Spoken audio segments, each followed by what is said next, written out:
I'm realizing that I'm doing, so it's been a month since I've been in Jamaica, and I haven't even told y'all what happened in Vegas yet.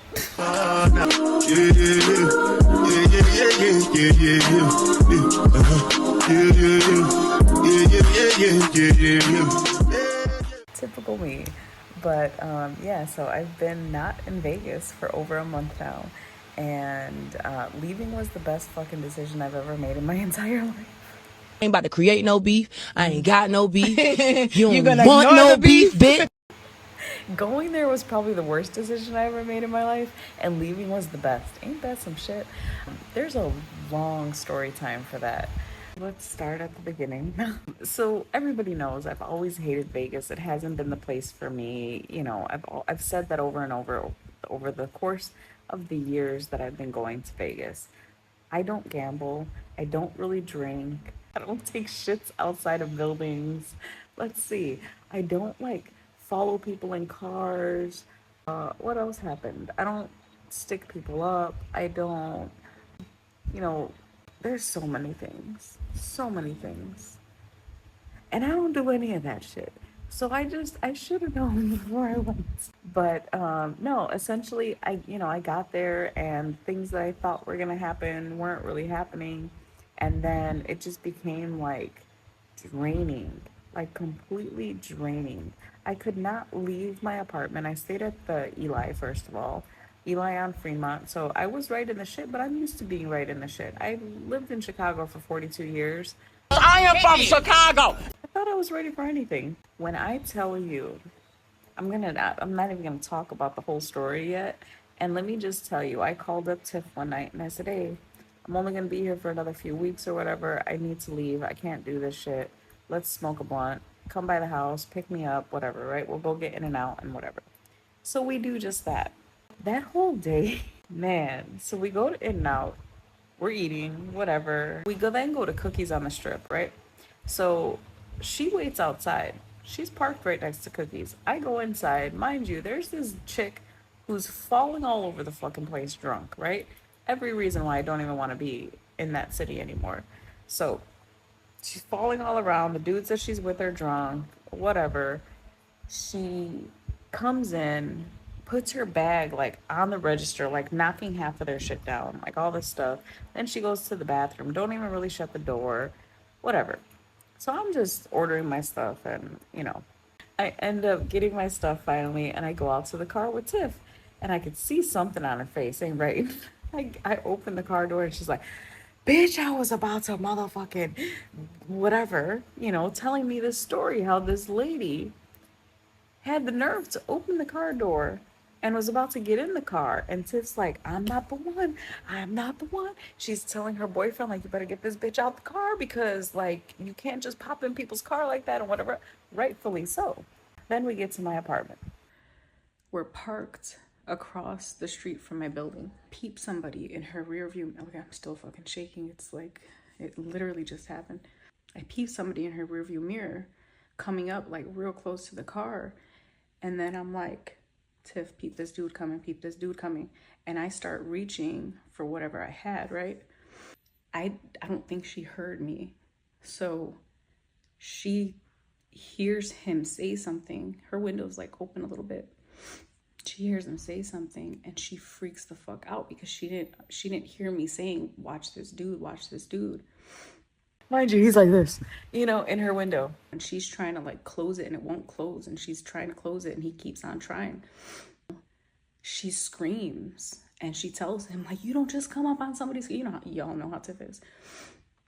And I'm acting like I'm reaching for some shit, right? Like, get the fuck up away from us.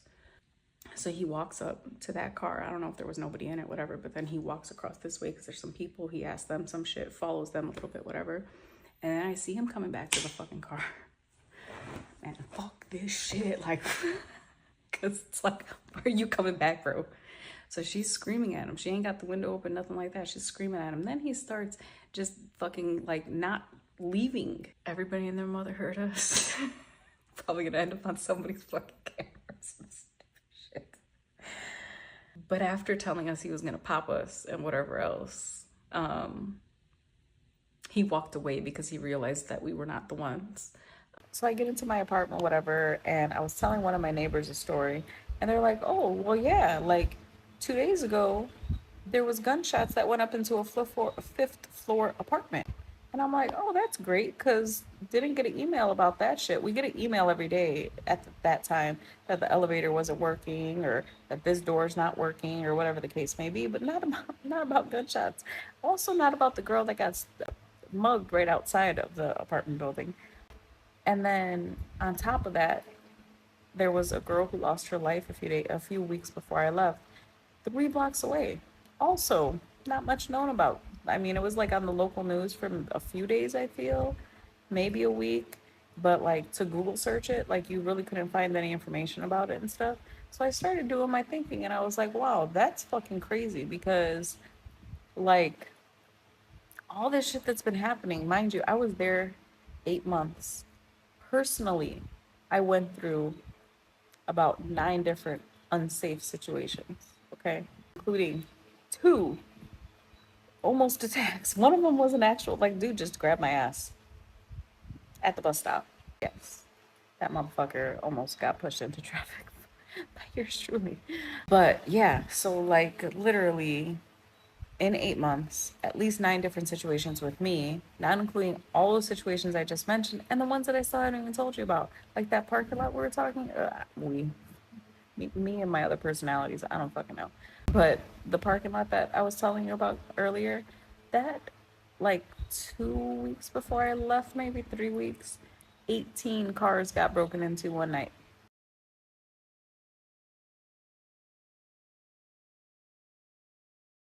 18 cars, busted windows all over the place, and rummaged through and things taken and whatever else. And then the following week after that, or a few days after that, somebody's whole car just got stolen out of that same parking lot. Mind you, the residents of that building were paying $50 a month to park there. Yep.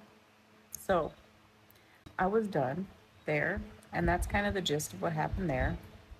That's not even getting into, you know what it is? It's literally, it's the lack of care for other humans. I'm editing this video and I thought that it was important to add this letter that I got from the lawyers when I complained. And then after that, I'm going to show you guys some of the evidence that I showed them because I'm like, if you guys read that letter, it's just like, this is what I'm talking about. People don't care about humans because, like, to tell me you're not in a position to fight crime, like, I didn't ask if you were Batman.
I think that's what Vegas, that I don't know, that should be their fucking slogan. Las Vegas. We don't care about people. There are a lot of people that do a lot for the community out there, but the city itself doesn't give a shit. The city cares about profit. That's what I learned. And y'all know me, I'm not the queen of profit. I believe in helping people and being there for one another and doing shit like that. So for me, just knowing that from what I could see, most crime is not reported there.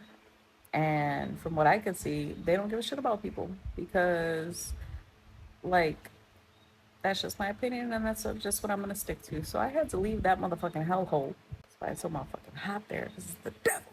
I'm laughing, but I'm serious. So yeah, so I decided that I just needed a complete change, and I sold all of my shit, and I lost a lot of money leaving, but it is what it is. It was the best decision of my life, and as you can see by my face, I am happily in Jamaica and have been here for about a month. I have to go home to Chicago soon. to handle some things and whatever, but I'll be back. And I just can't wait to share everything that I've been doing here in Jamaica, all the good food that I've been eating. Oh my God, Lord. We went yesterday and got whole fish, literally, that was in the ocean like very shortly before. And it was just so good. And the fact that like there's a mango tree where there's like 100 and something mangoes just waiting, it's more than that, but that's just me with my little guesstimate, but it's probably well over 100 that will be ripe soon. And then there was another tree up the street that I actually had to have a ripe mango from, and it was the most amazing mango I've ever had in my life. The fact that the other day we went and got saltfish, and then we went to go pick aki from the tree like up the street. It's a technique to do everything, you know. And it's just like, that's how life should be lived. People should not be eating out of garbages, bro. Like, for real. Like, I'll never understand it. But we're gonna stay positive for the next 2 minutes of this video, and we're gonna talk about all the fun stuff that I've been doing. So, literally, day one, I get here, my friend picks me up, and he's like, "Do you want to go home or do you want to go on tours with me?" And I was like, "Of course, I want to go on tours with you." So that's what we did. He had a group of 3 that day, and cool ass people that I met that day. It was really, really fun. We hung out. We went, I think, to rafting, which I have done so many times. I don't mind taking people to it. That's kind of my job. That's what I do. But I don't need my feet rubbed anymore. But nonetheless, it's always a vibe and it's always fun. As it was that day, I sat and had me some rice and peas. I literally told the lady, I said, I just want rice and peas. I don't want nothing else. I just need to like, I need my fix. And I did just that. Had a little drink and good conversation. So yeah, so that was that.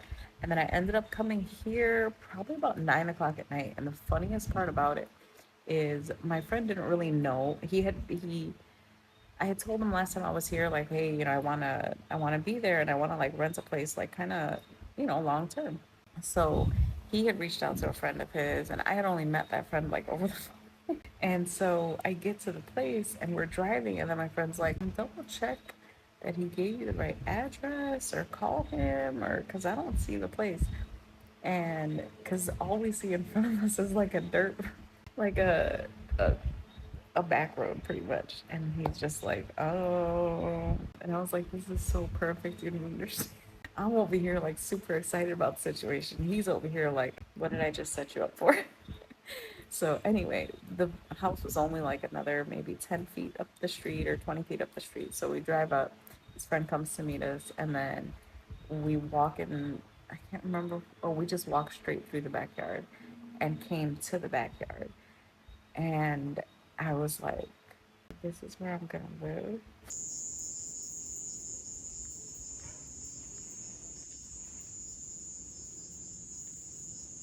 This is where I get to stay. I'm like, shut the fuck up. First thing I see is a pool, and and like a deck above the pool, and I'm like, normal me would just jump off this shit right now, but he hadn't cleaned the pool. So I was like, I'm not gonna do that. So yeah, so then they brought me to my room, showed me my room and stuff, and like showed me around the place, and I was like, damn, like, I what? Like, what the fuck? And so then wake up the next morning, and I can't remember, I believe they like brought me tea in the morning and maybe like porridge, which when that bowl was put in front of me, I was like, you gotta be fucking kidding me right now. I didn't expect that. I didn't expect tea. I didn't expect any breakfast. I didn't expect none of that. But that was shit that my grandpa used to make every single day. And it tasted just like what my grandpa used to make every single day. And I was like, well, I'm home. And the rest you're just gonna have to wait for, because there's so much more that I want to tell you guys, but I want to do it properly. And this is kind of like just an intro, just a little bit of a taste, a little bit of a taste. That's all. But as you can see by the smile on my face, like, I don't know why. Why do I always do that? Why do I? Oh, I can't stand myself sometimes, but I also love myself because I started listening to myself, and that's why I'm here. And I feel like I won the fucking lottery. Like, on the real, I really feel like I won the lottery for so many reasons that I will talk about in the next vlog, including something having to do with my kids, including more trips being planned, including me having people coming out here for trips, and just living the fuck out of your life because why not? It's yours. You're the only one in control. Live it. Live it how you want to live it. Don't let people are gonna question you all motherfucking day long. But those sometimes those people that are questioning you are just afraid because they could never imagine doing what you're trying to do.